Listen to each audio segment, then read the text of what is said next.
लाडकी बहीण योजना मध्ये फेब्रुवारीचा हप्ता म्हणजे 1500 रुपये हा तुमचा 8वा हप्ता असणार आहे आणि हा हप्ता अजूनपर्यंत लाडक्या बहिणींच्या बँक खात्यामध्ये जमा झालेला नाही आहे। त्यामुळे संपूर्ण लाडक्या बहिणी 8वा हप्ता कधी येणार यासाठी वाट बघत आहे।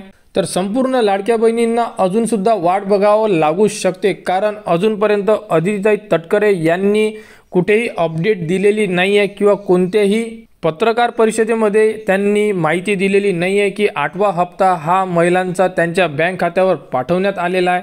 परंतु महिलांनी वाट बघा, कारण तुमचा 8वा हप्ता म्हणजे फेब्रुवारीचा आणि तो असणार आहे 1500 रुपये हा कधीही तुमच्या बँक अकाउंटवर ट्रान्सफर केला जाऊ शकतो आणि तुमच्या बँक अकाउंट आल्यानंतर त्याबद्दलचा तुम्हाला बँकेकडून SMS सुद्धा येऊ शकतो। तर फेब्रुवारीचा हप्ता अजूनपर्यंत लाडक्या बहिणींच्या बँक खात्यामध्ये जमा झालेला नाही आहे, तरी सुद्धा लाडक्या बहिणींनी वाट बघा। जो तुमचा 8वा हप्ता असणार आहे तो येत्या 2 ते 3 दिवसामध्ये तुमच्या बँक खात्यामध्ये जमा करण्यात येणार आहे। जमा झाल्यानंतर त्याबद्दलची अपडेट तुम्हाला आपल्या YouTube चॅनलवर उपलब्ध करून देण्यात येणार आहे। त्यासाठी आपल्या चॅनलला सबस्क्राइब करा व हा व्हिडिओ इतरांपर्यंत शेअर करा।